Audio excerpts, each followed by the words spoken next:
ప్రార్థన చేసుకుంటాం. మహాపరిశుద్ధమైన తండ్రి, అది సాయంకాలం సమయంలో అంటే మీ మాటలు వినటకు మాకు ఇచ్చిన అవకాశాన్ని బట్టి మీకు కృతజ్ఞతాస్తు తీసుకొని చూపిస్తున్నాం తండ్రి. నిన్ను గురించిన మాటలు, నీ దివ్య గ్రంథంలో రాయబడిన మాటలు నేను పిల్లలకు చెప్పబోచుండగా చెప్పబోయే నాకు వినబోయే వాళ్ళకి తగిన జ్ఞానాన్ని తెచ్చేయమని, అదేవిధంగా తండ్రి నీ పరిశుద్ధాత్మ సహాయం నాకు అందించి సమయోచితమైన జ్ఞానం నాకు దయచేయమని మా ప్రభు రక్షకుడైన యేసుక్రీస్తు అతి పరిశుద్ధ నామం పేరిట వేడుకొంచు ప్రార్థిస్తున్నాను తండ్రి. ఆమేన్. అందరికీ మన ప్రభు రక్షకుడైన యేసుక్రీస్తు అతి పరిశుద్ధ నామంలో శుభాభివందనాలు. ప్రియులారా, మళ్ళీ చాలా రోజుల తర్వాత మళ్ళీ క్లాస్ ప్రారంభిస్తున్నాం కాబట్టి మీకు చాలా ముఖ్యమైన విషయం గురించి బైబిల్లో దేవుడు మనకి ఏం చెప్పాడు, బైబిల్ పట్ల మనకు ఆసక్తి ఎలా ఉండాలో, దాని గురించి మనం ఎలా ఎదురు చూడాలో చాలా విషయాలు రాయించాడు. వాటి గురించి నేను మాట్లాడబోతున్నాను. జాగ్రత్తగా విని నేర్చుకోండి, రెఫరెన్స్ కానీ బాగా నోట్ చేసుకోండి. ఇవన్నీ మీకు బాగా పనికొచ్చే విషయాలు, చాలా అవసరం. అంటే నేర్చుకునే ప్రతి ఒక్కరికి ఈ టాపిక్ చాలా అంటే చాలా ఇంపార్టెంట్. ఎందుకనంటే బైబిల్ చదవాలంటే ముందు మనకి ఏముండాలి, మనకు ఏముంటే మనం బైబిల్ చదవగలం, ఏ అవయవం ఉంటే మనం బైబిల్ చదవగలం చెప్పండి? మనోనేత్రం, కళ్ళు. కళ్ళు ఉంటేనే బైబిల్ చదవగలం, అవునా? కళ్ళు లేకపోతే చదవడం చాలా కష్టం, ఎందుకంటే ఇంకేం అర్థం చేసుకోలేము. కళ్ళు ఉంటే చూసి ఆనందంగా చక్కగా చదువుకోగలం, అదే కళ్ళు లేకపోతే అసలు కుదరదు. కానీ దేవుడు దాని గురించి మాట్లాడుతూ ఒక మాట రాయించాడు బైబిల్లో. కొరింథీయులకు రాసిన 2వ పత్రిక 4వ అధ్యాయం 4వ వచనం చూడండి ఏమన్నా.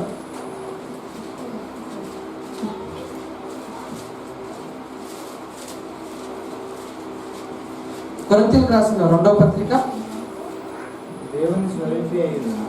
4వ అధ్యాయం 4వ వచనం. దేవుని స్వరూపే అయిన క్రీస్తు మహిమను కనుపరచు సువార్త ప్రకాశము వారికి ప్రకాశింపకుండా నిమిత్తము ఈ యుగ సంబంధమైన దేవత అవిశ్వాసులైన వారి మనోనేత్రములకు గుడ్డితనం కలగజేసెను. అంటే ఈ యుగ సంబంధమైన దేవత ఏం చేసిందంట? మనోనేత్రాలకి గుడ్డితనం కలిగించింది. కాబట్టి చాలా మందికి బైబిల్ అర్థం కావట్లేదు, చాలా మందికి ఇందులో రాయబడిన విషయాలు తెలుసుకోలేకపోతున్నారు. ఇందులో ఏం రాయబడిందో, ఏం చెప్పాడో, దేవుని ఉద్దేశం ఏంటో, దేవుని ఆలోచన ఏంటో తెలుసుకోలేకపోతున్నారు. ఎందుకనంటే యుగ సంబంధమైన దేవత ఏం చేసిందట? మనోనేత్రాలకు గుడ్డితనం కలిగించింది అని అంటున్నాడు. రెగ్యులరా మనం చూస్తున్న మన కళ్ళు ఉందే, ఈ కళ్ళుకి ఐలిడ్స్ ఉంది కదా, ఇది ఎన్నిసార్లు కొట్టుకుంటుందో ఏమైనా ఐడియా ఉందా? రోజుకి ఈ ఐలిడ్స్ దగ్గర 28,000 నుంచి 30,000 సార్లు ఇలా ఇలా ఇలా ఓపెన్ అవుతూ కొట్టుకుంటూనే ఉంటుంది. క్లోజ్ అవుతుంది, ఓపెన్ అవుతుంది, క్లోజ్ అవుతుంది, ఓపెన్ అవుతుంది. ఎవరికైనా అలాగే ఉంటుందా? ఓపెన్ అయ్యి ఉంటుందా? ఉండదు. అందరికీ క్లోజ్ అవుతుంది, ఓపెన్ అవుతుంటుంది. ఎందుకు అలా అవుతుందో తెలుసా? ఇప్పుడు మీరు ఎప్పుడైనా కారులో కానీ ఎక్కడైనా ప్రయాణం చేస్తున్నప్పుడు వర్షం కానీ ఏదైనా దుమ్ము కానీ ఏదైనా పడినప్పుడు, నీళ్లు పడినప్పుడు మీరు ఏం చేస్తారు? వెంటనే వైపర్ వేస్తారు. వైపర్ అయ్యగానే అది ఏం చేస్తుంది? క్లీన్ చేసి పక్కన పెడుతుంది. అలాంటిది మన ఐలిడ్స్ కూడా ఏం చేస్తుందో తెలుసా? వచ్చే దుమ్ము కానీ అన్నీ కూడా కంట్లో ఉంటే మనం క్లోజ్ చేసి ఓపెన్ చేయడం ద్వారా ఇదంతా దుమ్ము అంతా ఏం చేస్తుంది తెలుసా? అంతా పక్కకి సైడ్కి పంపించేస్తుంది, కార్నర్కి పంపించేస్తుంది. పొద్దున్న లేవగానే అవంతా ఒక కార్నర్కి వస్తుంది. ఇలా అనుకుంటారు అందరూ తీసి. అది ఎందుకు జరుగుతుందంటే డస్ట్ అంతా ఒక పక్కకి ఈజీగా తీసుకొచ్చే విధానం. అంటే దేవుడు మనల్ని తయారు చేసిన విధానం ఒకసారి ఆలోచించండి. కళ్ళ గురించి ఆలోచిస్తే అసలు అద్భుతంగా ఉంటుంది. అసలు ఎవరు కనిపెట్టలేని లెన్స్ దేవుడు లోపల పెట్టాడు. మన కళ్ళ లోపల లెన్స్ ఉన్నాయి. ప్రొజెక్టర్ పట్టేటప్పుడు కానీ లేకపోతే టీవీలో చూపించేటప్పుడు కానీ ఆ లెన్స్ నుంచే మనం ఆ పవర్ అనేది ఇస్తాం కదా, ఆ లెన్స్ ఉండడంతోనే స్క్రీన్ కనపడుతుంది. ఇప్పుడు మనకు కూడా ఈ లోపల ఉన్న ఈ లెన్స్ ఉండడం వల్లే మీరందరూ నాకు కనపడుతున్నారు. అది లేకపోతే కనపడడానికి ఛాన్సే లేదు. అంటే లెన్స్ కూడా శాస్త్రవేత్తలు ఏం చెప్పారంటే సుమారుగా 528 డిజిటల్ కెమెరాలు కలిపితే ఒక కన్నంట. అంటే మీరు ఒక్కసారి ఆలోచించండి ఎంత లెన్స్ పెట్టాడు దేవుడు లోపలని. అంటే ఇంత అద్భుతంగా మన కంటిని దేవుడు సృష్టించాడు.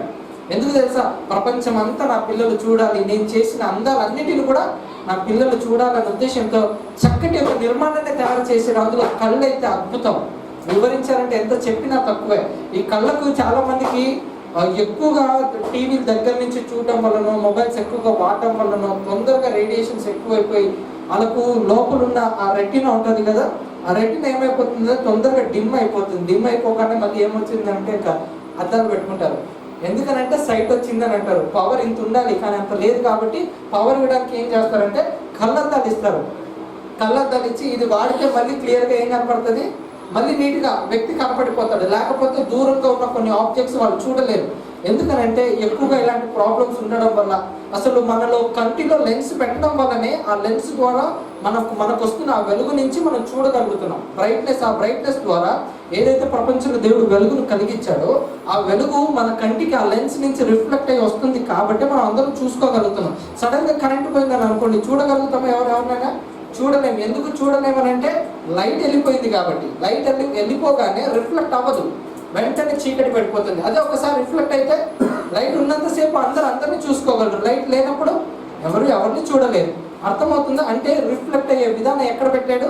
మన కంటిలో పెట్టాడు దేవుడు. అంటే అద్భుతంగా చేశాడు ఈ శరీరాన్ని. ఆ శరీరంలో కళ్ళు ఇంకా చెప్పాలంటే ఇంకా అద్భుతం. ఇంత అద్భుతమైన కళ్ళని ఎందుకు ఇచ్చాడో తెలుసా? ఎందుకు ఇచ్చాడు? ఒకసారి కీర్తనకారుడు మాట్లాడుతూ ఏమంటున్నాడు ఒకసారి. కీర్తనల గ్రంథం 19వ అధ్యాయం. కీర్తనల గ్రంథం 19వ అధ్యాయం 8వ వచనం.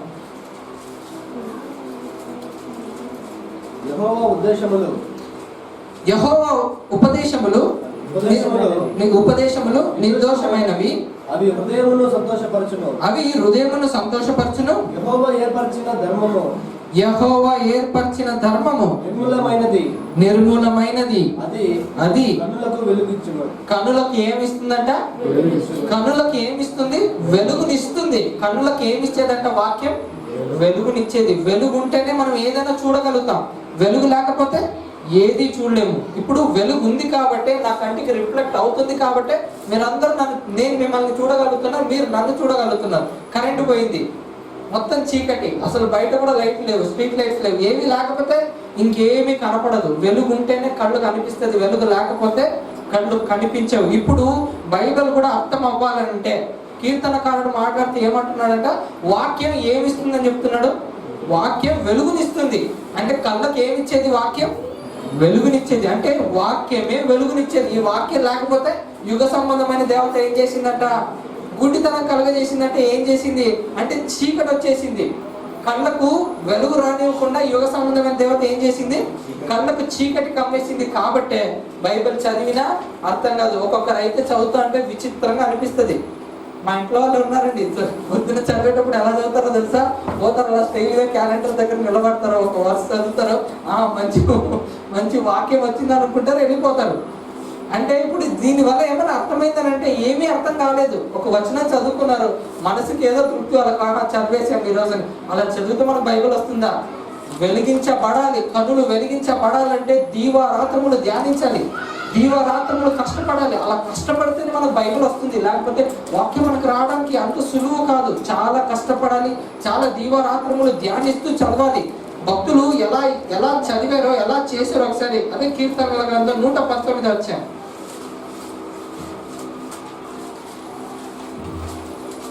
119 వచ్చాం 62వ వచనం చూడండి. కీర్తనల గ్రంథం 119 వచ్చాం 62వ వచనం. న్యాయమైన నీ విధులను బట్టి నీకు కృతజ్ఞతాస్తుతులు చెల్లించుటకు అర్ధరాత్రి వేళ నేను మేల్కొనిన వాడను. అర్ధరాత్రి ఏం చేస్తున్నారంటే వీళ్ళు?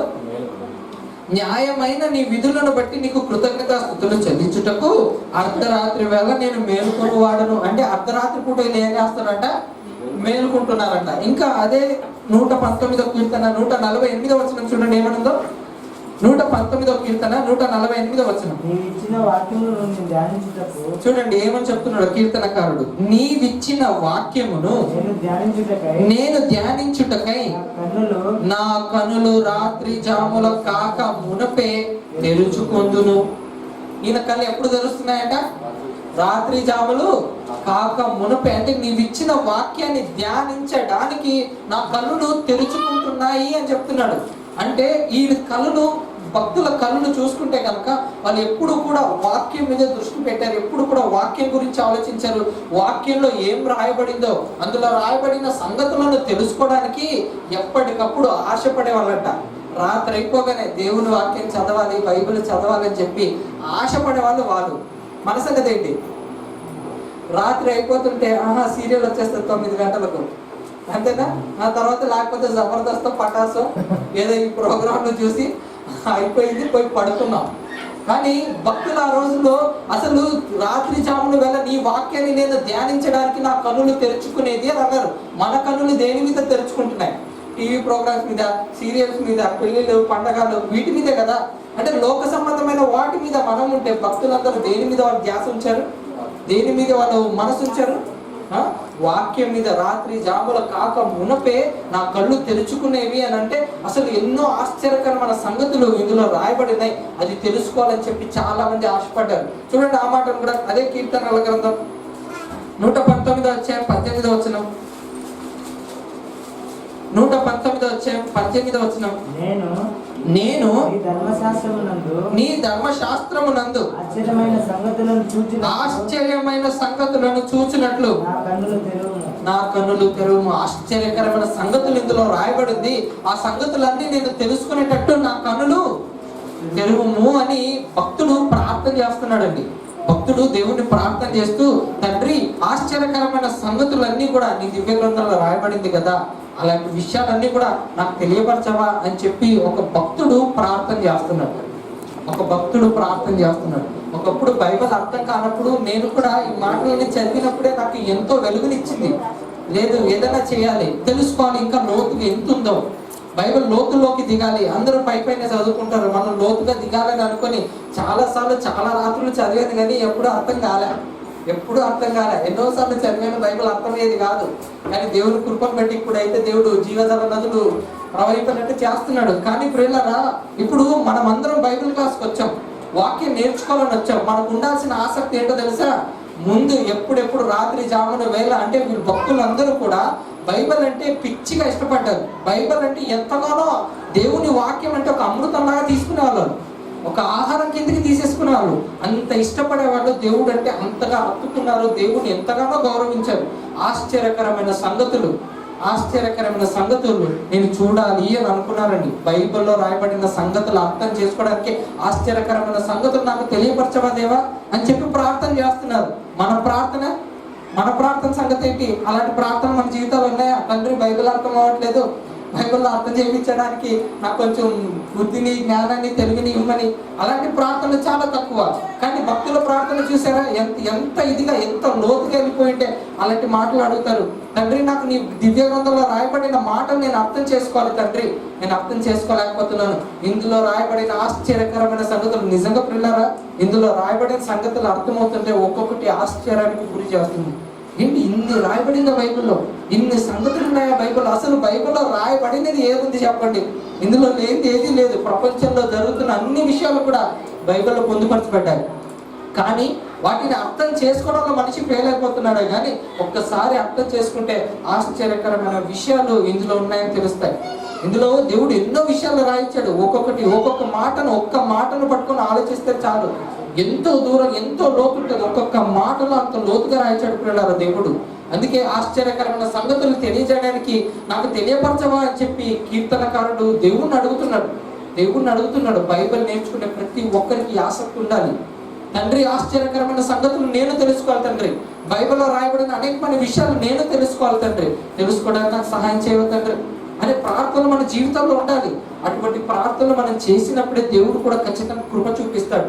ఖచ్చితంగా మనకు అర్థమయ్యే ఎన్నో విషయాలు మనకు తెలియపరుస్తాడు. ఎంతో మందికి బైబిల్లో చాలా మంది భక్తులు, బోధకులు, లేకపోతే ప్రవక్తలు, వీళ్ళందరూ ఆ విధంగా ఉన్నారు కాబట్టే దేవుడి లోతైన విషయాలు, గూఢమైన సంగతులు వాళ్ళు తెలుసుకోగలిగారు. మరి ఇప్పుడు మనం బైబిల్ నేర్చుకోవాలి, దేవుని మాటలు నేర్చుకోవాలి, బయటికి వెళ్ళి చెప్పాలి అంటే ముందు మనకేం రావాలి? ముందు మనకేం ఉండాలి? ఖచ్చితంగా బైబిల్ వెలుగునిచ్చేదే ఉండదు. కన్నులకు వెలుగునిచ్చేది బైబిల్ కాబట్టి కన్నులకు వెలుగు కావాలంటే ఖచ్చితంగా ఏం తీసుకోవాలి? వాక్యం రాత్రములు ధ్యానం చేయాలి. రాత్రి పూట ధ్యానం చేసేవాళ్ళంట దేవుని వాక్యం అర్థం చేసుకోవడానికి ఎంతగానో తపన పడేవాళ్ళంట భక్తులంతా అంత తపన పడ్డారంటే వాళ్ళందరూ మనకు రోల్ మోడల్స్ అన్నమాట. వాళ్ళందరూ మనకు జీవితాన్ని చూపిస్తున్నారు. మేము ఇలా బ్రతికాం. దేవుని వాక్యం కోసం ఎప్పుడు మా కళ్ళు ఆరాటపడేది, దేవుని వాక్యం నేర్చుకోవడానికే మా కన్నులు ఎప్పుడు ఆనందంగా వేచి చూసేది అని ఈ భక్తులందరూ చెప్పుకుంటున్నారు. ఒక భక్తుని నేను చూపిస్తాను దేవుడి కోసం ఎంత క్షీణించిపోయాడో చూడండి. కీర్తనల గ్రంథం 69వ అధ్యాయం, కీర్తనల గ్రంథం 69వ అధ్యాయం 3వ వచనం. నేను మొరపెట్టుట చేత కలిసి ఉన్నాను, నా గొంతుక ఎండిపోయాను. నా దేవుని కొరకు కనిపెట్టుట చేత నా కన్నులు క్షీణించిపోయాను. ఏమైపోయిందంట? కళ్ళు క్షీణించిపోయానంటే అర్థం ఏంటి చెప్తారా?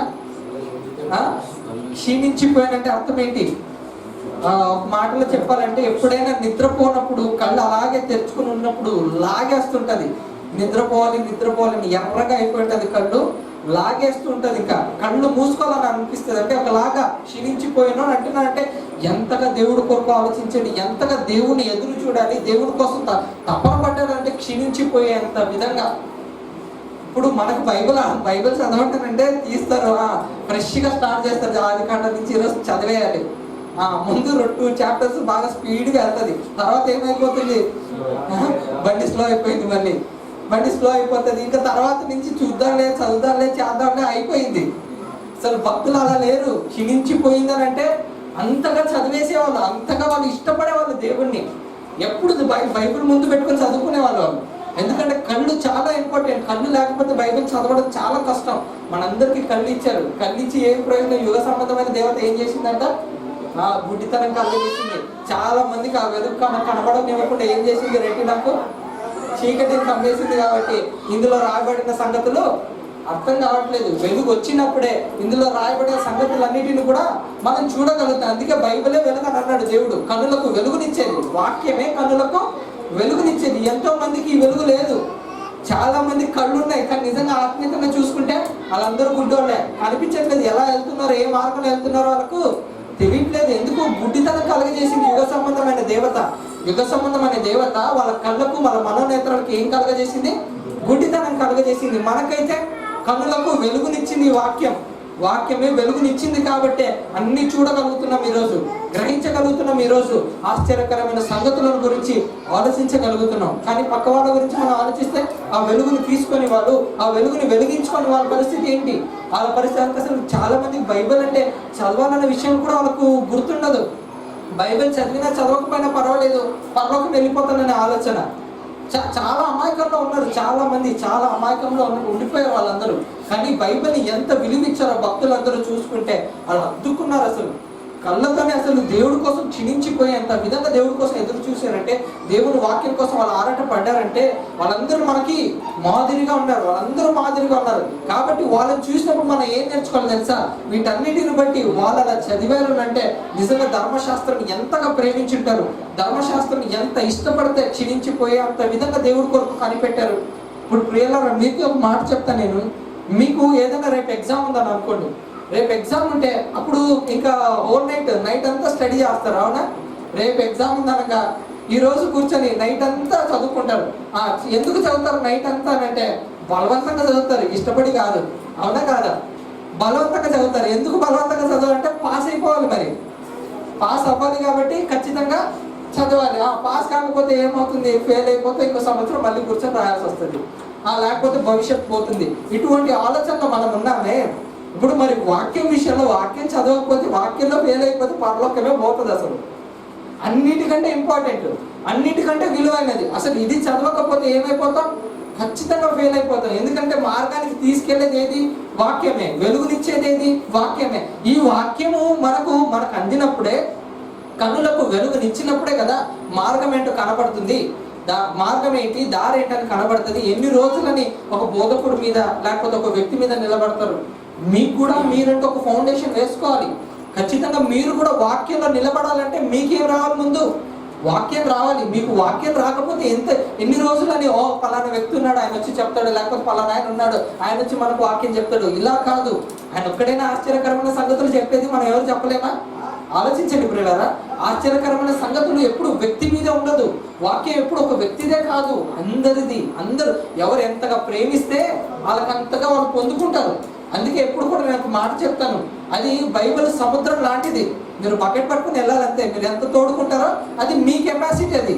అది మీ కెపాసిటీ. తోడుకున్నవాడికి తోడుకున్నంత ఆ జ్ఞానాన్ని అందరికీ వెదజల్లాలి. మనం కూడా వెదజల్లాలి. మనం వాక్యం నేర్చుకుంటున్నాం అంటే ఏదో వచ్చేసి బైబిల్ క్లాస్కి వచ్చేసాం, వినేసాం, వెళ్ళిపోయామన్నట్టుగా కాదు. అలా ఉంటే అది భక్తి జీవితం కాదు. అది ఆయన వాక్యం కోసం ఆరాటపడాలి, ఆయన వాక్యం కోసం ఇష్టపడాలి. వాక్యాన్ని గ్రహించే స్థితిలో మనం అందరం ఖచ్చితంగా ఉండాలి. వాక్యాన్ని ఎప్పుడైతే ప్రేమిస్తామో, వాక్యాన్ని ఎప్పుడైతే ఆరాధిస్తామో, వాక్యాన్ని ఎప్పుడైతే హత్తుకుంటామో వాక్యం మన దగ్గరకు వస్తుంది. ఎవరైతే తగ్గించుకుంటారో, ఎవరికైతే దేవుడికైతే విధేయత కలిగి బ్రతుకుతారో వాళ్ళ దగ్గరికే వాక్యం వస్తుంది. ఎవరి దగ్గర పడితే వాళ్ళ దగ్గరికి వాక్యం వెళ్ళదు. ఎవరి దగ్గర పడితే వాళ్ళ దగ్గరికి ఆశ్చర్యకరమైన సంగతులు వెళ్ళవు.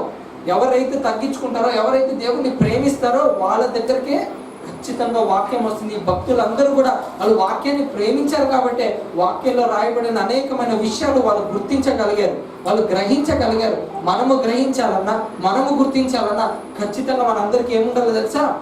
వాక్యం అంటే వాక్యం మన కనులకు వెలుగుగా ఉండాలి. ఆ వెలుగు ఉన్నప్పుడే మనం ఆ వెలుగుని చూడగలుగుతాం. ప్రియులారా, మనకున్న ఈ కళ్ళు వెనకాల వైర్లు ఉంటాయి.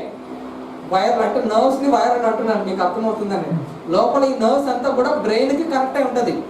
లోపల నుంచి బ్రెయిన్ కి కనెక్ట్ అయి ఉంటది.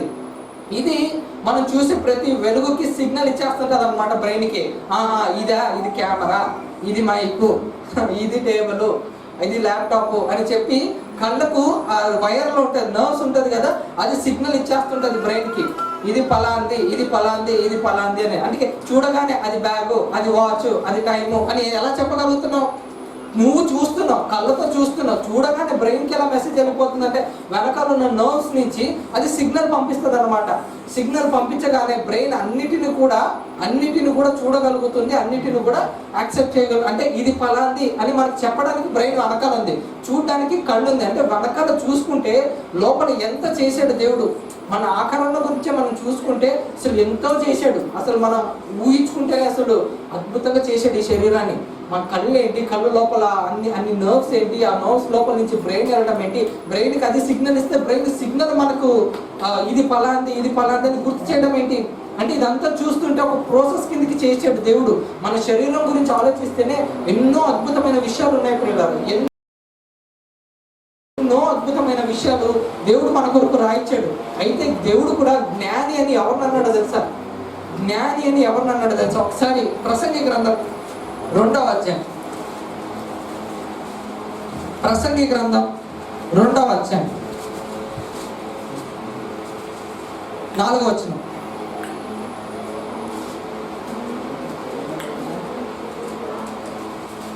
ప్రసంగి 2వ అధ్యాయం 4వ వచనం.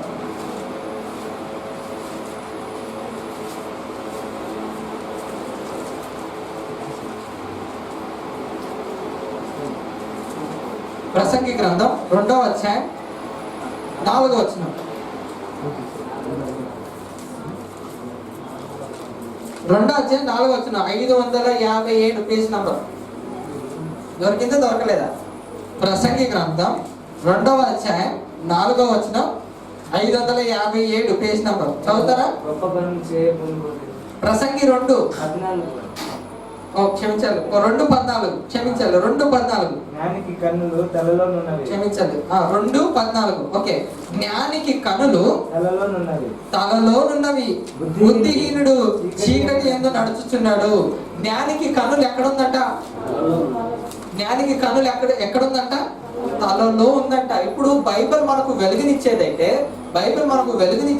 మన కళ్ళకి వెలుగునిచ్చేదైతే, జ్ఞానికి ఎక్కడుంటాయంట వాడి కళ్ళు? తలలో ఉంటుంది అంటున్నాడు. అంటే ఇప్పుడు మనం పేరుకే చూస్తున్నాం, కంటి నుంచి అన్ని చూస్తున్నాం, కానీ వెనకాల సిగ్నల్స్ నుంచి అన్ని నడిపించేది ఆ బ్రెయిన్ ఉండడం వల్లనే మనం అన్ని కూడా ఐడెంటిఫై చేయగలుగుతున్నాం. అలాగే వాక్యం కూడా అర్థం చేసుకోవాలన్నా చేయాలన్నా వాక్యం ద్వారా మనకి ఏం కలుగుతుందంటే కన్నులకు వెలుగునిస్తుంది. కాబట్టి ఆ వెలుగు ద్వారా మనం జ్ఞానులు అయిపోతున్నాం. ఎలా జ్ఞానులు అయిపోతున్నాం అంటే ధ్యానించడం వల్ల, ఎక్కువగా ఆలోచించడం వల్ల. వాక్యాన్ని ఎప్పుడు ఆలోచిస్తూ ఉండాలి. ఇది ఎందుకు ఇలా రాయించాడు, ఈ మాట ఎందుకు ఇలా రాయబడింది, ఇక్కడ ఎందుకు ఇలా ఉంది, దీని సంగతి ఏంటి, అసలు ఇది అర్థం కావట్లేదు, వీటి గురించి ఆలోచిస్తుంటే అప్పుడు మనకు వెలుగునిస్తాడు దేవుడు. ఖచ్చితంగా మన కన్నులకు వెలుగునిస్తాడు. ఎప్పుడు తెలుసా? లోతుగా వెళ్ళినప్పుడే దేవుడు మనకు ఆ సత్యాన్ని మనకు గ్రహించేటట్టుగా అవకాశం చూపిస్తాడు. ఇప్పుడు బంగారం ఉంది, ఎక్కడ పడితే అక్కడ దొరకదు. తవ్వుకుంటూ వెళ్ళాలి, భూమి లోపలికి తవ్వుకుంటూ వెళ్తేనే బంగారం దొరుకుతుంది. అలాగే దానికంటే గొప్ప నిధి కదా వాక్యం, దానికి మించింది కదా వాక్యం. ఈ వాక్యాన్ని మనం తవ్వుకుంటూ వెళ్ళాలి లోపలికి. అలా తవ్వుకుంటూ లోపలికి వెళ్తేనే అసలు సిసలైన నిధి దొరుకుతుంది. ఆశ్చర్యకరమైన సంగతులు బైబిల్లో ఏం రాయబడిందో ఆ విషయాలన్నీ కూడా మనం అర్థం చేసుకోగలం. అందులో రాయబడిన విషయాలు ఏంటో, అసలు ఏం చెప్పాడో, ఎందుకు చెప్పాడో, దేనికి చెప్పాడో ప్రతిదీ కూడా మనం ఆలోచించాలి. చాలా మంది ఇప్పటికీ నన్ను అడుగుతూ ఉంటారు, అన్న మాకు ప్రకటన గ్రంథం అర్థం కావట్లేదు అన్నాను. ఎందుకు అర్థం కావట్లేదు అంటే లోతుల్లోకి వెళ్ళట్లేదు. పైపైన చూస్తారు, ఇలా ఉంది, ఇది మాకు ఏ అర్థం అవుతుంది, మాకు అర్థం కాదు. అలా అనుకుంటే పొరపాటు. మనం లోతుల్లోకి వెళ్ళాలి, తవ్వుకుంటూ వెళ్ళాలి. ఎందుకు ఈ మాట రాశాడు, ఎందుకు ఇలా రాయబడింది, ఎందుకు ఈ మాటను చెప్పాడు, దేవుడు ఆలోచన ఏంటి, దాని వెనకాల అనుకున్న సంకల్పం ఏంటి, ప్రతి మాట గురించి కూడా మనం ఆలోచించాలి. ఇప్పుడు ఇలా ప్రతి మాట గురించి కూడా అలా ఆలోచించినప్పుడే అనేకమైన సంగతులు మనకు అర్థమవుతాయి. మనము ఒకరికి వాక్యంలో ఈ జీవజల నదుల నుంచి మనం తీసి మన కడుపులో నుంచి మొరలాలని దేవుడు చెప్పాడు. ఎప్పుడు వస్తుంది అవన్నీ? మనం నేర్చుకున్నప్పుడే కదా ఇవన్నీ వచ్చేది. మనం నేర్చుకోవాలన్నప్పుడు ఎలా వస్తుంది? రాదు కదా. నన్ను నమ్మి విశ్వసించిన వారి కడుపులో నుండి ఏమొస్తుందని అన్నాడు దేవుడు.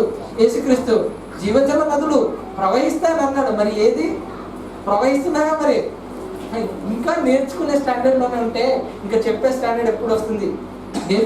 నేర్చుకొని వీళ్ళనంత తొందరగా, ఎంత ఆసక్తి ఉంటే అంత తొందరగా నేర్చేసుకోవాలి. కొంతమంది జాబ్ అప్లికేషన్స్ కోసం వస్తున్నప్పుడు ఇంటర్వ్యూ చేస్తుంటారు మా దగ్గర. ఇంటర్వ్యూ చేస్తున్నప్పుడు ఏదైనా సర్టిఫికెట్ ఉందా అని అడుగుతారు. జావా కానీ, లేకపోతే శాప్ కానీ, లేకపోతే నెట్వర్కింగ్ సంబంధించింది ఏదైనా కోర్స్ చేశారంటే లేదండి అని అంటారు. ఆ కోర్స్ చేయకపోతే మీరు వెంటనే కోర్స్ చేసి తీసుకోవాలంటే 3 నెలల కోర్స్ 1 మంత్లోనే తీసుకొచ్చేస్తారు. ఏమొస్తుంది అలా చేసుకుంటే? వస్తుంది అది. అంటే ఆఫ్టర్ ఒక చదువు విషయంలోనే, ఒక జాబ్ విషయంలోనే తొందరగా నేర్చేసుకుంటే నాకు జాబ్ వస్తుందని అంత ఆరాటపడుతున్నాడు మనిషి. మరి వాటన్నిటికీ విలువైంది, వాటన్నిటికీ మించినది బైబిల్ కదా. మరి ఇది నేర్చుకోవాలి, ఇది నేర్చుకుంటే నాకు లైఫ్ ఉంది, ఇందులో జీవం ఉంది, ఇది నిత్య జీవానికి తీసుకెళ్తుంది. వీటి గురించి ఆలోచించాలి కదా. మరి వీటి గురించి ఆలోచించట్లేదే. లోకంలో బ్రతకడానికే వాటి కోసమే అంత ఆలోచించే మనిషి అసలు నిత్య జీవాన్ని ఇచ్చే బైబిల్ గురించి ఎందుకు అంత ఆలోచించలేకపోతున్నాడు? ఎందుకు అంత దూరం వెళ్ళలేకపోతున్నాడు? ప్రియులారా, ఒక ఉద్యోగానికి వెళ్తే నీకేం తెలుసు టెక్నాలజీ గురించి అని అడుగుతారు. నీకేం తెలుసు చెప్పు టెక్నాలజీ గురించి అని. నాకు టెక్నాలజీ గురించి నాకు తెలియదని అన్నాడు అనుకోండి, పక్కన పడేస్తారు. టెక్నాలజీ గురించి నీకు తెలియనప్పుడు నువ్వు ఇక్కడ కూర్చొని ఏం పని చేస్తావు, నువ్వు ఏ పని చేయలేవు అని పక్కన పడేస్తారు. అంటే ఎవరు కూడా అక్సెప్ట్ చేయరు, అందరూ రిజెక్ట్ చేస్తుంటారు. అంటే ఆఫ్టర్ ఒక జాబ్ సంపాదించుకోవాలంటే ఖచ్చితంగా టెక్నాలజీ గురించి నేర్చుకొని ఉండాలి, ఈ టెక్నాలజీకి తగినట్టుగా అప్డేట్ అయి ఉండాలి, వీటన్నిటి మీద ఒక అవగాహన ఉంటేనే జాబ్ తీసుకుంటున్నారే. పరలోకం వెళ్ళాలంటే బేసిక్ ఇన్ఫర్మేషన్స్ ఇవి తెలియకుండా వెళ్ళిపోదామనే, ఇది తెలియకుండా పరలోకం వెళ్ళిపోదామన్నా అవుతుంది? అసలు కుదురుతుంది? అసలు ఆఫ్టర్ ఒక జాబ్ ఇచ్చే ఒక ఉద్యోగుడు, ఒక జాబ్ ఇచ్చే ఒక మేనేజరే ఇవ్వనప్పుడు, ఒక డైరెక్టరే ఇవ్వనప్పుడు దేవుడు వీళ్ళందరికీ మించిన గొప్పవాడు కదా. ఆయన మాత్రం ఎలా ఇస్తాడు, ఆయన మాత్రం ఎలా తీసుకుంటాడు? ప్రతి ఒక్కరు కూడా ఎంత ఆసక్తి ఉందో, ఎంత ఆశ ఉందో చూడాలని దేవుడు కోరుకున్నాడు. ఎంతమందికి నా వాక్యం మీద ఆసక్తి ఉంది? అసలు భక్తులందరూ అసలు క్షీణించిపోయేంత విధంగా వాక్యం మీద ఆశపడ్డారు. వాక్యాన్ని నేర్చుకోవాలి, వాక్యాన్ని తెలుసుకోవాలి, ఇతరులకు ప్రకటించాలని ఎంతో కష్టపడ్డారు, ఎంతగానో తపన పడ్డారు. ఇప్పుడు నేర్చుకుంటున్న మనం కూడా ఆ విధంగా ఉంటేనే మనం దేవుళ్ళో ముందుకు కొనసాగగలం. అలా లేకపోతే చాలా కష్టం, కొనసాగలేం మనం. దీని మీద ఇష్టం లేదని అనుకోండి, ఇతరులకి ఏం చెప్పగలుగుతాం? అది కూడా అప్పుడు ఎలా ఉంటుందో తెలుసా? అన్ని ఫార్మాలిటీగా బలవంతంగా కూర్చొని చదవమని ఇస్తే చదువుతారే, చదివి బలవంతంగా పాస్ అవుతారు చూడండి, అలాగే ఉంటుంది. కానీ ఎప్పటికీ సబ్జెక్ట్ రాదు, కానీ బలవంతంగా బట్టీలు కొట్టి చదివేసి ఎగ్జామ్ రాసేసి పాస్ అయిపోతుంటారు. అలా పాస్ అయిపోయిన వాళ్ళు ఎవరు దేవుడు యాక్సెప్ట్ చేయడు. బలవంతంగా దీన్ని నేర్చుకొని, బలవంతంగా దీన్ని తెలుసుకొని, ఆ తర్వాత అందరూ నేర్చుకుంటున్నారు కాబట్టి మీరు కూడా వచ్చి నేర్చేసుకొని ఏదో వెళ్ళిపోతే కుదరదు. ప్రతి ఒక్కరికి ఎవరికి వాళ్ళకు ఇండివిజువల్గా రావాలి, అది మనసులో నుంచి రావాలి. దేవుని వాక్యం కోసం నేను తపన పడాలి, దేవుని వాక్యం నాకు అర్థం అవ్వాలి, దేవుని వాక్యం లేకపోతే అసలు నేను బ్రతకలేను అనే స్థాయిలోకి మనం వెళ్ళాలి. అర్థం కాకపోతే అసలు జుట్టు పీక్కోవాలి, నాకు అర్థం కావట్లేదు ఈ వాక్యము, ఈ మాటలు నాకు అర్థం కావట్లేదు, ఎందుకు రాయించాడు, ఎందుకు చేయించాడు, ఈ మాటలను ఎందుకు ఎవరి కోసం రాయించాడు, ప్రతిదీ కూడా ఇవన్నీ కూడా ఒక్కొక్క మాట కూడా బైబిల్లో రాయబడింది. ఏది కూడా వ్యర్థమైనది కాదు, ఏది వ్యర్థమైనది కాదు. ప్రతి మాట ప్రతి ఒక్కరికి చాలా ఆత్మీయంగా ఉపయోగపడే మాటలే దేవుడు ఇందులో రాయించి మన చేతిలో పెట్టాడు. మనమేమో రోజు పట్టుకొని తిరుగుతున్నాం, కానీ అందులో ఏం రాయబడిందో చదవట్లేదు, ఏం రాయబడిందో చూడట్లేదు. పిల్లరా, ఈరోజు కళ్ళు ఉంది కాబట్టి మనం కనీసం హాయిగా చూసి చదివేస్తున్నాం. కళ్ళు లేని వాళ్ళ పరిస్థితి ఎలా ఉంటుందో ఒకసారి ఆలోచించండి. కళ్ళు లేని వాళ్ళ పరిస్థితి ఏంటి? కళ్ళు నుండి మనమే చదవకపోతే కళ్ళు లేని వాళ్ళ పరిస్థితి ఇంకా భయంకరం కదా. పిల్లరా, మీ అందరికీ ఒక సంఘటన చెప్తాను. నేను నిజంగా జరిగిన విషయాన్ని నేను చెప్తున్నాను. నేను లూయిస్ బ్రెయిలీ ఎంతమందికి తెలుసు? లూయిస్ బ్రెయిలీ, ఈ లూయిస్ బ్రెయిలీ అనే అతను 1809లో పుట్టాడు. పుట్టిన 3 ఏళ్ళు చాలా బాగున్నాడు. ఎప్పుడు ప్యాషన్ అన్నమాట, చదవాలని, నేర్చుకోవాలని, చేయాలని ఆ ప్యాషన్తో బతికేవాడు, అలా ప్యాషన్తో ఉండేవాడు. అయితే 3 సంవత్సరాల్లో ఉన్నప్పుడు ఒక కర్రతో ఆడుకుంటున్న టైంలో ఆ కర్రకు ముందు దగ్గర షార్ప్గా ఉండడంతో ఆడుకుంటున్న టైంలో వాళ్ళ నాన్న చేతుల నుంచి ఆ స్టిక్ ఏదో తీసుకుంటున్న టైంలో కళ్ళు గుర్తేసుకునింది. అది గుర్తేసుకున్నప్పుడు తనకు కొద్ది రోజులు అయిన తర్వాత లోపల ఉన్న రెటీనా తర్వాత లెన్స్ మొత్తం పోవడంతో తన కళ్ళు వెళ్ళిపోయింది. తను ఒకసారి చూపిస్తారా? ఒకసారి ఆ లూయిస్ బ్రెయిలీ ఒకసారి చూడండి.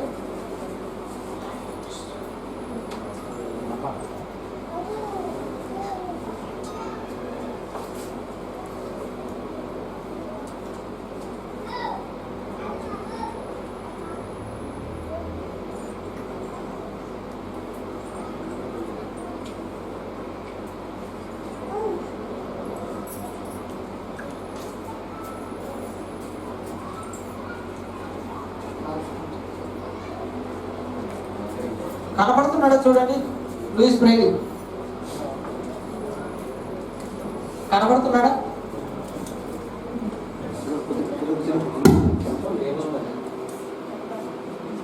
అతని పేరే లూయిస్ బ్రెయిలీ. ఇతను 3 సంవత్సరాల వయసులోనే కళ్ళను పోగొట్టుకున్నాడు.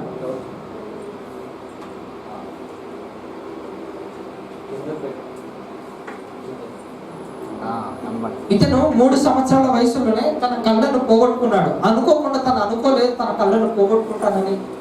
ఆడుకుంటున్న సమయంలో వాళ్ళ నాన్న దగ్గర నుంచి ఆ కర్ర ఏదో తీసుకోవడానికి వెళ్ళిపోయి అది కళ్ళకు గుచ్చుకున్న తర్వాత అతని కళ్ళు 2 కళ్ళు పోయాయి. కానీ ఇతనికి ఏమో చదవాలని, నేర్చుకోవాలని, ఇంకా చాలా విషయాల గురించి తెలుసుకోవాలన్న ఆసక్తి ఎక్కువ. పాపము ఇతను చాలా కష్టపడ్డాడు. కొన్ని విషయాలను చదవాలి, కొన్ని విషయాలు నేర్చుకోవాలి, కొన్ని విషయాలు తెలుసుకోవాలని చాలా ఆశపడ్డాడు. కానీ కళ్ళు లేకపోవడంతో చాలా ఇబ్బందులు పడ్డారు. తర్వాత వీళ్ళ అమ్మా నాన్న ఏం చేశారంటే ఒక బ్లైండ్ స్కూల్లో ఇతన్ని జాయిన్ చేయించారు. బ్లైండ్ స్కూల్లో జాయిన్ చేయించిన తర్వాత నిజంగా కళ్ళు పోయిన తర్వాత చాలా బాధపడ్డాడు. బాధపడిపోయి తనకేమో బైబిల్ చదవాలని ఆశ, కానీ చదవలేని పరిస్థితి. బైబిల్ చదవాలని చాలా ఆశపడ్డాడు, కానీ చదవలేని పరిస్థితుల్లో ఉంటున్నప్పుడు తను అప్పుడే ఆలోచించిన విషయం ఏంటంటే, ఇలా కాకూడదు, ఇలా ఉండిపోతే అసలు గుడ్డోళ్ళందరికీ ఎప్పటికీ బైబిల్ రాదు, గుడ్డోళ్ళందరూ కూడా బైబిల్ నేర్చుకోవాలి, వాళ్ళు కూడా బైబిల్ చదవాలి అనే ఉద్దేశంతోనే అప్పుడే లూయిస్ బ్రెయిలీ లిపి అని అంటారు తెలుసా? అక్షరాలను చూస్తూ చదివేస్తారు గుడ్డోళ్ళందరూ. చూసారు ఎప్పుడైనా తెలుసా? అక్షరాలు చేతుల మీద పెట్టి ఇది ఏ అక్షరం, ఇది ఏ అక్షరం, ఇది ఏ అక్షరం, అక్షరం అంతా చూసి చదివేస్తారు. అది కనిపెట్టింది ఎవరో కాదు, ఈ లూయిస్ బ్రెయిలీనే. అతని ఇన్స్పిరేషన్ ఏంటో తెలుసా? దేవుడు ఇన్స్పైర్ అంటే తను అంతగా ఇన్స్పైర్ అయిపోయాడు. తనకున్న ప్యాషన్ ఏంటంటే నేను చదవాలి, నేను తెలుసుకోవాలి, చాలా విషయాల గురించి నేను కూడా రీసెర్చ్ చేయాలని అనుకున్నాడు. కానీ కళ్ళు లేకపోవడంతో అంతటితో డిప్రెషన్లోకి వెళ్ళిపోలేదు. అంటే చాలా ఏళ్ళు బాధపడ్డాడు. కానీ ఇది ఇలాగే ఉండిపోతే గుడ్డోళ్ళందరికీ అసలు దారి లేకుండా వెళ్ళిపోతుంది. గుడ్డోళ్ళందరికీ కూడా ఏదైనా నేను చెయ్యాలి, వాళ్ళందరూ కూడా చదువుకోవాలి అనే ఉద్దేశంతో అప్పుడే బ్రెయిన్ లిపి అని కనిపెట్టాడు. ఆ అక్షరంతో ఈరోజు ఎంతో మంది చదవగలుగుతున్నారంటే దాని వెనకాల కారణం ఈ లూయిస్ బ్రెయిలీనే. ఇతను ఉన్నాడు కాబట్టి ఈ రోజుల్లో బైబిల్ అందరికీ గుడ్డోళ్ళు కూడా చదవగలుగుతున్నారంటే కారణం ఎవరో తెలుసా? ఈ లూయిస్ బ్రెయిలీ అంత కష్టపడ్డాడు. అంటే ఒక్కొక్క కోడ్ కనిపెట్టాడు అనమాట. గుడ్డోళ్ళు కూడా తెలుసుకునే విధంగా ఆ లిపిలన్నీ రాశాడు. ఆ కోడ్లన్నీ రాసిన తర్వాత ఒక్కొక్క అక్షరం ముందు తను ట్రై చేశాడు, నేను అర్థం చేసుకోగలరా లేదా అని. ముందు పై నుంచి స్టార్ట్ చేస్తే కిందికి వచ్చేసరికి పైనుంచి చదివేదో మర్చిపోయేవాడు. అంత కష్టంగా ఉన్నది, కానీ అందరికీ ఈజీగా అర్థమయ్యే విధంగా, అసలు తాక్కుంటూ వెళ్ళిపోతుంటే అక్షరాలు పదాలు ఏముందో తెలిసిపోవాలి అనే ఉద్దేశంతో చాలా ఈజీగా అర్థమయ్యే విధంగా ఆ లిపి ఆ కోడ్ కనిపెట్టి అందరికీ అందుబాటులో అందరికీ కుదిరే విధంగా అసలు కళ్ళు లేని వాళ్ళకు కూడా బైబిల్ చదవాలన్న ఆలోచన కలిగించాడు. అందరికి ఎంతో మందికి వీళ్ళందరికీ మనం ఖచ్చితంగా ఇన్స్పిరేషన్ గా ఉండాలి. వీళ్ళందరూ కూడా గుడ్డి వాళ్ళు కూడా బైబిల్ చదవాలన్న ఆలోచనతో అసలు ఆ బ్రెయిన్ లిపి కనుక్కున్నాడు. అది కనుక్కోవడంతో ఈరోజు చాలా మంది గుడ్డి వాళ్ళు కూడా చదువుకుంటున్నారంటే దానికి కారణం ఈ లూయిస్ బ్రెయిలీనే. అయితే మీకు ఇంకో విషయాన్ని కూడా చూపిస్తాను నేను.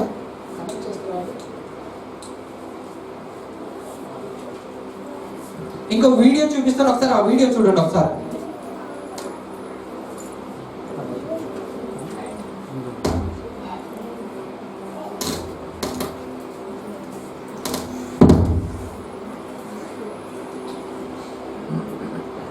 అందరికి కనపడుతుందా?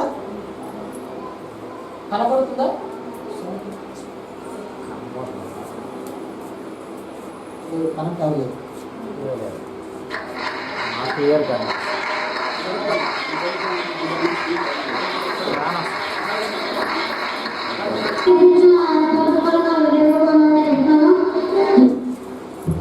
అమ్మాయి గుడ్డిది. ఇప్పుడు అమ్మాయి చదువుతుంది, బైబిల్ చదువుతుంది. ఎలా చదువుతుంది చూడండి సార్.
పాప చదివింది, లూకాసు వార్త చదివింది, చదివి వినిపించింది అందరికీ. మీరందరూ చాలా ఈజీగా చూసేశారు. కానీ అలా చదవాలంటే, అలా చేయాలంటే వాళ్ళకి ఎంత ప్రాక్టీస్ కావాలో తెలుసా? ఎంత ప్రాక్టీస్ ఉండాలో తెలుసా? మనమైతే కళ్ళు ఉన్నాయి కాబట్టి, లైట్ వచ్చింది కాబట్టి చూస్తున్నాం.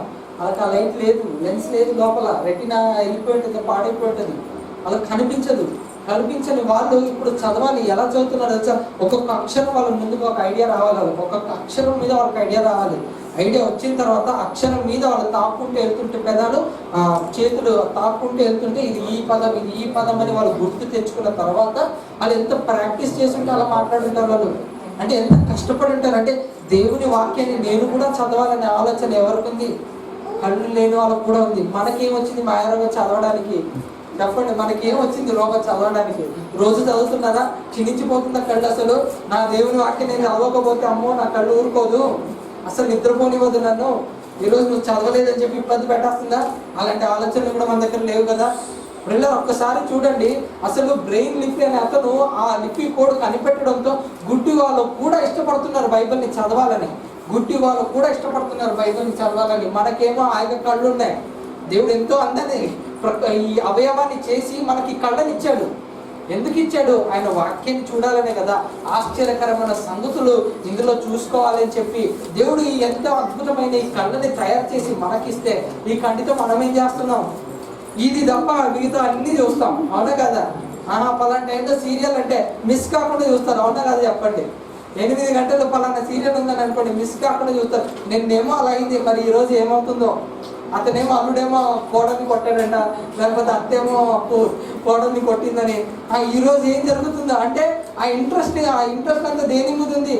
మన కన్నులు చూడడానికి దేని మీద ఇష్టపడుతున్నాం అంటే నెక్స్ట్ ఏమవుతుందో అనే క్యూరియాసిటీ సీరియల్స్ మీద ఉంది, సినిమాల మీద ఉంది. మరి వాక్యం దగ్గర అరే ఇందులో రాయించాడు కదా, యోగ చరిత్రలో అయిపోయింది, నెక్స్ట్ ఎవరి చరిత్ర, వాళ్ళ పరిస్థితి ఏమైపోయింది, వీళ్ళ పరిస్థితి ఏమైంది, వీళ్ళు ఇలా బ్రతికారు కదా, తర్వాత ఏమైంది. చదువుకుంటూ వెళ్తుంటే ఇందులో కూడా ఎన్ని క్యూరియాసిటీలు ఉంటాయో తెలుసా. అరే దేవుడు ఎందుకు ఇలా ఇలా రాయించాడు, అక్కడ ఎందుకు మరి అలా ఉంది, మరి ఇది అది తేడా కొడుతుంది, ఇది ఒక పక్క ఇలా ఉంది, ఇంకో పక్క అలా ఉంది.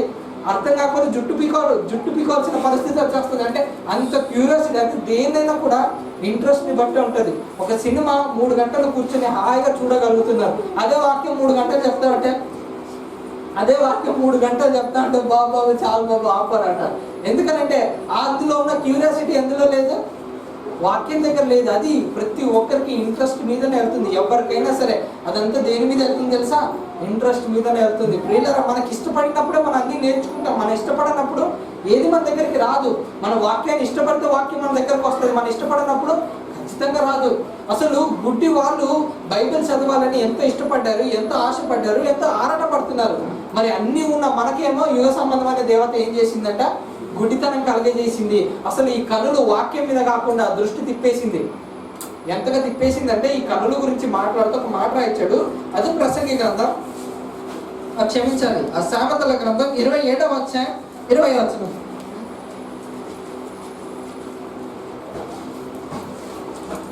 ఈ కళ్ళను దేని మీద తిప్పేశాడో చూడండి ఒకసారి. సామెతల గ్రంథం 27వ అధ్యాయం 20వ వచనం. పాతాళమునకును అగాధ కూపమునకును తృప్తి కానేరదు. అలాగున నరుల దృష్టి తృప్తి కానేరదు. అంటే ఈ కళ్ళకి ఏముండదంట, తృప్తి లేదు, చూసిందల్లా కావాలి. వాక్యం మాత్రం వద్దు, వాక్యం దగ్గరికి మాత్రం వద్దు. ఇది చదివితే నా నిద్ర వచ్చేస్తుంది, వాక్యం దగ్గర ఏమో నిద్ర వస్తుంది. మిగతాన్ని చూస్తే అదే సినిమా అయితే కావాలి, సీరియల్ అయితే కావాలి, డబ్బు అయితే కావాలి, ఆస్తి అంతస్తులు అన్నీ కావాలి, అన్ని దగ్గర చూసిందల్లా కావాలని అనుకున్న ఈ కన్ను వాక్యం దగ్గరకు వచ్చేసరికి మాత్రం వద్దని అనుకుంటుంది.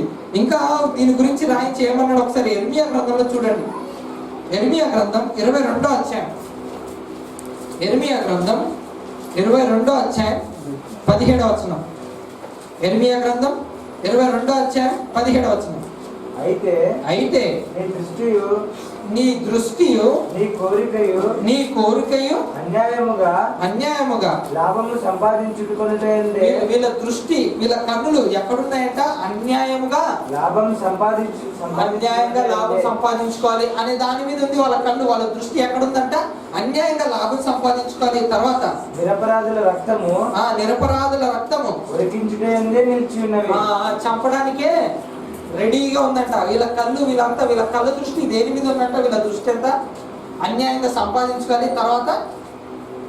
తర్వాత ఏంటి, మనిషిని చంపేయాలని, అంటే నిరపరాధ రక్తములను ఒలికించుటే అని అంటున్నాడు.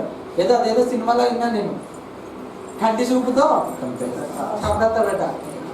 ఏంటి కంటి చూపుతానే, కంటి చూపుతానే అంటే చూస్తుంటేనే ఇంకా అవతల మనిషి ఏమైపోవాలి, ఆ చూపుకే చచ్చిపోవాలి. ఇప్పుడు మనుషులందరూ చూపుల గురించి దేవుడు మాట్లాడుతూ అదే చెప్తున్నాడు. అసలు వీళ్ళ చూపులు ఎలా ఉన్నాయో తెలుసా, అన్యాయంగా వీళ్ళు సంపాదించుకోవాలి, తర్వాత నిరపరాధ రక్తములను చిందించాలి. అంటే మనుషులను చంపడానికి వీళ్ళ కళ్ళు వేగురు పడుతున్నాయి. అంటే వీళ్ళ దృష్టి అంతా మనిషి దగ్గర నుంచి దోచుకోవాలి, మనిషి దగ్గర నుంచి సంపాదించుకోవాలి, మనిషికి మోసం చేయాలి, ఇటువంటి ఆలోచనలు ఉన్నారు. కళ్ళు అన్నిటి మీద ఆశపడుతుంది, కళ్ళు చూసిందల్లా కావాలని అనుకుంటుంది. ఒకసారి ఆదం అవ్వకు కూడా ఉన్నప్పుడు అవ్వమేమో చెట్టును చూసిందట, పండు ఎలా కనిపించింది, కళ్ళకు నమ్యంగా కనిపించింది. అంటే చూడగానే తినేయాలనిపించింది, కళ్ళకి ఇంకా ఆకర్షించుకున్న తర్వాత ఇంకెందుకు ఆగుతుంది, తినేసింది. అలాగే యాకోబు తర్వాత యేషువ వాళ్ళిద్దరు ఉంటున్నప్పుడు యాకోబు ఏమో చిక్కుడుకాయ కూర వండుతుంటే ఇప్పుడు యేషువ గారు వచ్చారు. ఆ చిక్కుడుకాయ కూరని చూసి నాకు కూడా ఇవ్వవాలని అంటే ఎర్ర కూర చూడగానే ఏమైపోయాడు, మనోడు టెంప్ట్ అయిపోయి అది తినాలి, నేను నాకు పెడతావా అని అడిగాడు. ఇవ్వను అనేసరి నీ ఆశీర్వాదం ఇచ్చేసి నేను ఇచ్చేస్తానంటే తీసుకోను అనేసాడు. అంటే కళ్ళకి ఏం కనిపించింది? కళ్ళకు అసలు తినాలని అనిపించింది. అంటే చూసిందల్లా కావాలి, చూసిందల్లా కావాలి. ఇటువంటి స్వభావం మనిషికి అన్ని విషయాల్లో ఉంది, ఒక్క వాక్యం దగ్గర తప్ప. ఒక్క వాక్యం దగ్గర తప్ప ఇది లేదు. వాక్యం దగ్గర ఇది లేదు. చూడగానే ఇది అర్థం అవ్వాలి, ఇది ఏంటిది, ఇది ఎక్కడ రాయబడింది, ఇంకెక్కడన్నా రాయబడిందా, ఇంకేమైనా చెప్పబడిందా దీని గురించి వెతుక్కుంటూ కూర్చొని దీనికైతే టైం స్పెండ్ చేయడు. అవునా కదా? దీనికైతే టైం స్పెండ్ చేయడు. అదే 10 రూపాయలు పోయిందని అనుకోండి, 10 రూపాయలు ఇక్కడే పెట్టాను, ఎక్కడ పోయింది? టేబుల్ మీదే పెట్టాను, నేను ఎక్కడ పోయింది? ఇక వెతుకుతూ ఉంటారు, టేబుల్ కింద, టేబుల్ పైన, బ్యాగ్ లోపల, బాత్రూంలో, అన్నిట్లో, అన్ని దగ్గర వెతికేస్తుంటారు. అరే నాకు కనబడట్లేదు, నా 10 రూపాయలు నేను ఎక్కడ పెట్టాను, నా 100 రూపాయలు పోయింది అనుకుంటే అస్సలు ఊరుకోరు, వెతుకుతూ ఉంటారు. అంటే వాటన్నిటి మీద, అంటే కన్నుల దృష్టి ఎంత దేని మీద ఉంది? అంత లోక సంబంధమైన వాటి మీద ఉంది, కానీ వాక్యం మీద లేదు. అందుకే నరుని కళ్ళు గురించి కూడా ప్రసంగి కూడా ఒక మాట రాయించాడు చూడండి. ప్రసంగి గ్రంథంలో కూడా, ప్రసంగి గ్రంథం 4వ అధ్యాయం 8వ వచనం. ప్రసంగి గ్రంథం 4వ అధ్యాయం 8వ వచనం. ప్రసంగి గ్రంథం ఒంటరిగా ఉన్న ఒకడు కలడు. 4వ అధ్యాయం 8వ వచనం. ఒంటరిగా ఉన్నాడు ఒకడు కలడు, అతనికి జతగాడు లేడు, కుమారుడు లేడు, సహోదరుడు లేడు, ఆయనను అతడు ఎడతెగక కష్టపడను, అతని కన్ను ఐశ్వర్యం చేత తృప్తి పొందదు. అసలు వీడికి ఎందులో తృప్తి ఉండదట? ఐశ్వర్యం ఎంత ఇచ్చినా, 100 కోట్లు ఇచ్చినా ఇంకో 100 కోట్లు ఇవ్వవా అని చూస్తుంటాడట. అంటే నా దగ్గర 10 కోట్లు ఉంది కదా, చాలే నేను సరిపెట్టుకుంటాను అనే ఆలోచన ఉండదు. 100 కోట్లు కాదు, 200 కోట్లు కాదు, 1000 కోట్లు కాదు, ప్రపంచంలో ఉన్న ఆస్తి తీసుకొచ్చినా సరిపోదు మనిషికి. ఇంకా ఆశపడే టైపు, ఇంకా ఆశపడతాడు. ఎందుకంటే వాడికి తృప్తి లేదు. వాడి కన్నులకు ఏముందంట? ఐశ్వర్యం చేత తృప్తి పడడు. అంటే ఎంత ఐశ్వర్యం ఉన్నా తృప్తి పడడు. వీటన్నిటి మీద మనిషి అంత తృప్తి లేకుండా ఉన్నాడే. మరి వాక్యం దగ్గరకు వచ్చేసరికి వాక్యం దగ్గర ఒక రెఫరెన్స్ చదివేస్తే అబ్బా ఎంత తృప్తో, పొద్దున్న లేచిన క్యాలెండర్లో ఒక రెఫరెన్స్ చదివేస్తారు, చదవగానే ఎంత తృప్తిగా వెళ్ళిపోతారు. కానీ అదే మనం ఒకసారి బయట వాళ్ళ గురించి ఆలోచిస్తే అసలు ఐశ్వర్యం అంటే కన్నుల చేత ఐశ్వర్యం తృప్తి పొందదు అని అన్నాడు. అంటే మన నరుని కళ్ళు దేని మీద ఉన్నాయి? ఇంత అందమైన దేవుడు ఇంత అందమైన కళ్ళను మనకు చేసిచ్చాడే, ఇంత అందమైన కళ్ళు మనకు చేసిచ్చి వెలుగుగా ఉండాలి, అందరికీ వెలుగుగా ఉండాలని చెప్పి దేవుడు బైబిల్ ద్వారా, వాక్యం ద్వారా మన కళ్ళకు వెలుగునిస్తున్నాడు. వెలుగునిస్తున్నప్పుడు అసలు దేని మీద ఆరాటపడాలి మనిషి? దేని మీద ఆసక్తి చూపించాలి? వాక్యం మీద. కానీ ఈ వాక్యాన్ని ఈరోజు పక్కన పెట్టేశాడు, మిగతా వాటన్నిటి మీద ఆసక్తి చూపిస్తున్నాడు. దేవుడికి అదే బాధ. నేను అసలు వాళ్ళ కళ్ళు ఇచ్చింది ఎందుకు? నా వాక్యం చదవాలని. వెలుగుని ఎందుకు ఇచ్చాడు? నా వాక్యాన్ని చూడాలి, నా వాక్యంలో ఉన్న ఆశ్చర్యకరమైన సంగతులను తెలుసుకోవాలి, గుర్తించాలి అని చెప్పి దేవుడు వాటిని కలగజేస్తే, దేవుడు కళ్ళను మనకిస్తే మనం దేనికి వాడుతున్నాం? దేనికి చూస్తున్నాం? చూసిందలా కావాలనుకుంటున్నాం దేవుడు తప్ప. దేవుని ఒక్కడిని మాత్రం పక్కన పెడుతున్నాం, దేవుని విషయాన్ని మాత్రం పక్కన పెడుతున్నాం. మిగతావన్నీ కావాలి అని అనుకునే ఆలోచనలు ఇలా వెళ్ళిపోయింది. కాబట్టి ప్రపంచానికి ఇప్పటికీ బైబిల్ విలువ అర్థం కాలేదు, బైబిల్ గురించి సరిగా అర్థం కాలేదు. మొన్న ఎవరో బైబిల్ పంచాలని చెప్పి ఒక పాస్టర్ని కొట్టారు. బైబిల్ పంచుతున్నాడనండి హైదరాబాద్ ట్యాంక్ బండి దగ్గర. వాళ్ళకి ఇందులో రాయబడిన సంగతులు అర్థం కాలేదు. ఇది వెలుగునిచ్చేది, అందరి కన్నులకు వెలుగునిచ్చేది అన్న సంగతి వాళ్ళకి తెలియదు. వాళ్ళందరికీ ఏముందో తెలుసా? చీకటి కమ్మేసింది కాబట్టి కళ్ళు అనిపించట్లేదు. గుడ్డోడు నడుచుకుంటూ వెళ్తున్నాడు అనుకోండి, ఎలా వెళ్తాడో తెలుసా? పట్టుకుంటాడు, కొట్టుకుంటూ వెళ్తాడు. ఏమైనా ముందు ఉందా అని. ఎందుకు ఆ పరిస్థితి? ఎందుకంటే చీకటి, ఎక్కడ ఏ గుంతలో పడతాడో తెలియదు. కాబట్టి కర్ర పెట్టుకొని సహాయంతో ఏదైనా ముందేమైనా ఉందో లేదో చూసుకుంటూ వెళ్తాడు. అంటే గుడ్డివాడి పరిస్థితి అలా ఉంటే బైబిల్ రానడు పరిస్థితి కూడా అంతే. ఏదైనా గుంతుందని అనుకోండి, అలా నడుచుకుంటూ వెళ్ళిపోతారు. ఏదో ఒక రోజు గుంతలో పడిపోతారు. గుంతలో పడిపోయిన తర్వాత అయిపోయినట్టే చాప్టర్. డైరెక్ట్ ఎక్కడికి? పాతాళానికే. ఎందుకు?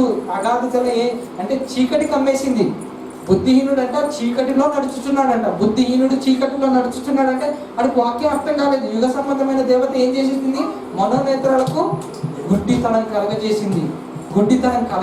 కాబట్టి ఈరోజు ఎంతో మంది ఆ గుడ్డితనంలోనే ఉండిపోయారు. వీళ్ళరా వాక్యాన్ని గ్రహించగలగాలి. మనం వాక్యం మీద ఇష్టం ఉన్నప్పుడే, వాక్యం మీద ప్రేమ పెంచుకున్నప్పుడే వాక్యం మనకు అర్థమవుతుంది. మీకు ఒక విషయం చెప్పనా? యేసుక్రీస్తు శిష్యులు ఉన్నారు. వాళ్ళకు వాక్యం అర్థమైందని మీరు అనుకుంటున్నారా? యేసుక్రీస్తు దగ్గర ఉన్నప్పుడు వాళ్ళకి వాక్యం అర్థమైంది, వాళ్ళ కన్నులకు వెలుగుగా ఉన్నది, వాళ్ళ వాక్యాన్ని అన్ని గ్రహించేశారని అనుకున్నారా? చూడండి ఏం జరిగిందో. లూకాసు వార్త 24 అధ్యాయం, లూకాసు వార్త 24 అధ్యాయం 41 వచనం.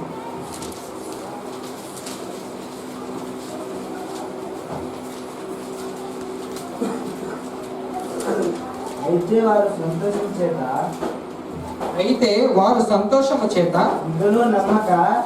ఈకను నమ్మక ఆశ్చర్యపడుచుండగా ఆయన ఇక్కడ మీ యొద్ద ఏమైనా ఆహారం కలదని వారిని అడిగిన. యేసు ప్రభు ప్రత్యక్షంగా వచ్చి వాళ్ళ ముందు నిలబడితే ఏమని రాయబడింది అక్కడ? అయితే వారు సంతోషపడ్డారంట, ఇకను నమ్మక అంట. అంటే అప్పటికి వీళ్ళు ఏం చేయలేకపోతున్నారు, వీళ్ళు అప్పటికీ నమ్మలేకపోతున్నారు. అంటే కన్నులకు ఏం రాలేదు? వెలుగు రాలేదు. కన్నులకు వెలుగు రాలేదు. ఇంకా చీకటిలోనే ఉన్నాడు, గ్రహించట్లేదు, గుడ్డలు అయిపోయారు. చూడండి, ఆశ్చర్యపడుచుండగా ఆయన ఇక్కడ మీ యొద్ద ఏమైనా ఆహారం కలదా అని వారిని అడిగాను. వారు కాల్చిన చేప ముక్కను ఆయనకిచ్చిరి. ఆయన దానిని తీసుకొని వారి ఎదుట భుజించెను. అంతటా ఆయన మోషే ధర్మశాస్త్రములోను ప్రవక్తల గ్రంథములలోను కీర్తనలలోను నన్ను గురించి వ్రాయబడినవన్నీ నెరవేరవలనని నేను మీ యొద్ద ఉండినప్పుడు మీతో చెప్పిన మాటలు నెరవేరినవని వారితో చెప్పాను. అప్పుడు యేసుక్రీస్తు వాక్యం చెప్పినప్పుడు ఏం జరిగిందంట? అప్పుడు వారు లేఖనమును గ్రహించినట్లుగా ఆయన వారి మనసు తెరిచి క్రీస్తు శ్రమపడి 3వ దినం మృతుల నుండి లేచి. అంటే వీళ్ళు ఎప్పుడు గ్రహించారంట? యేసుక్రీస్తు చనిపోయి వచ్చి వాళ్ళ ముందు నిలబడి ఉన్నాడు మహిమ శరీరంతో. నిలబడున్నా అప్పటికి వీళ్ళకి ఏం కలగలేదంట? అప్పటికి ఇంకా నమ్మకం కలగలేదు. వీళ్ళు ఎప్పుడు యేసుక్రీస్తు ఎప్పుడైతే మాట్లాడుతూ వాక్యం చెప్తున్నాడో అప్పుడు గ్రహించారంట. ఆశ్చర్యకరమైన సంగతులు బైబిల్లో రాయబడింది. ఇలా నా కుమారుడు వస్తాడు, ఆ కుమారుడు మీ అందరి కోసం ప్రాణం పెడతాడు, ప్రాణం పెట్టి చచ్చిపోయిన తర్వాత 3వ రోజు తిరిగి లేస్తాడన్న సంగతి, ఆశ్చర్యకరమైన సంగతి ఎప్పుడు గ్రహించారు వీళ్ళు? యేసుక్రీస్తు ఉన్నప్పుడు గ్రహించలా. ఎప్పుడు గ్రహించారు? యేసుక్రీస్తు చనిపోయి మళ్ళీ తిరిగి లేచి వెనక్కి వచ్చిన తర్వాత అప్పుడు గ్రహించారు. అంతవరకు వీళ్ళు ఎక్కడ ఉన్నారు మరి? అంతవరకు వీళ్ళు ఎందులో ఉన్నారు? చీకట్లో ఉండిపోయారు. గుడ్డితనం. ఈరోజు ఎన్నో క్రైస్తవ సంఘాలు అలాగే ఉండిపోయాయి. గుడ్డిగా వెళ్ళిపోతున్నారంటే అసలు బైబిల్లో ఏం రాయబడింది, ఆయన వాక్యంలో ఏం చెప్పబడింది, ఆ వాక్య ప్రకారం మనం బ్రతుకుతున్నామా లేదా? అందరూ అంటే ఆ గుడ్డి దానిలోనే వెళ్ళిపోతున్నారు. కానీ అసలు వాస్తవం ఏంటి, నిజమేంటి అని తెలుసుకునే పరిస్థితిలో లేరు. ఆ తెలుసుకునే పరిస్థితి లేదు. అందుకే గుడ్డివారు చూస్తారని అన్నాడు దేవుడు. గుడ్డివారు చూస్తారని అన్నాడు. చూసేవాళ్ళు గుడ్డలు అయిపోతారట. గుడ్డివాళ్ళు చూస్తారు, చూసేవాళ్ళు గుడ్డలు అయిపోతారు అన్నాడు. ఈరోజు అదే పరిస్థితి.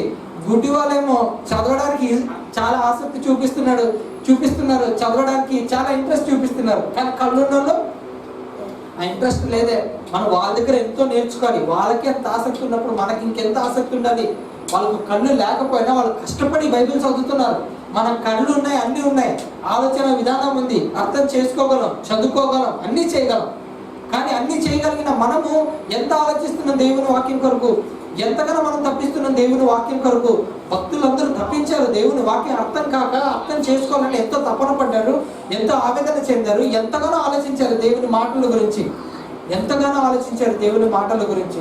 ఈరోజు గుడ్డి వాళ్ళు కూడా దేవుని మాటల్ని చదవాలని ఆ బ్రెయిన్ లిపి కనిపెట్టిన ఆ లిపి కోడ్ ద్వారా ఈరోజు వాళ్ళు చదువుకుంటున్నారు, తెలుసుకుంటున్నారు.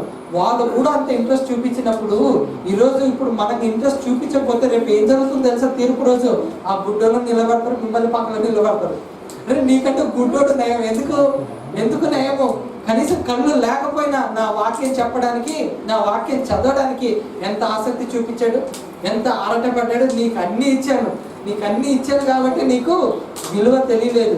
ప్రియులారా, ఈరోజు మనకు కళ్ళు ఉన్నాయి. ఒక్కసారి మన కళ్ళు వెళ్ళిపోయిందని అనుకోండి, ఒక్కసారి ఊహించుకోండి ఎంత భయంకరంగా ఉంటుంది. ఏ పని మీరు చేసుకోలేరు. ఈరోజు మన రెటీనా బాగుంది, మన లెన్స్ బాగుంది, అన్ని బాగుంది కాబట్టి హాయిగా చూస్తున్నాం. ఒక్కసారి నా రెటీనా కానీ నా లెన్స్ కానీ డిమ్ అయిపోయింది అనుకోండి, ముందు అద్దాలు పడతాను నేను. తర్వాత నిదానంగా అది కూడా పోతుంది. పోయిన తర్వాత ఇంకా కళ్ళే కనిపించవు. కళ్ళు కనిపించినప్పుడు నా దారి ఏంటో నాకే ఇంకా అర్థం కాదు. నేను ఎటు వెళ్తానో ఏం చేస్తానో నాకు తెలీదు. నన్ను ఎవరైనా నడిపించాల్సిన పరిస్థితి. వాక్యం తెలియకపోతే, వాక్యం చీకట్లో ఉండిపోతే మాత్రం అదే పరిస్థితి ప్రతి ఒక్కరికి. శిష్యులు తర్వాతనే గుర్తించారు, తర్వాతనే గ్రహించారు, దేవుళ్ళు నడిచారు, దేవుళ్ళు వెళ్ళిపోయారు వాళ్ళు. ఇప్పుడు మనం మిగిలిపోయాం.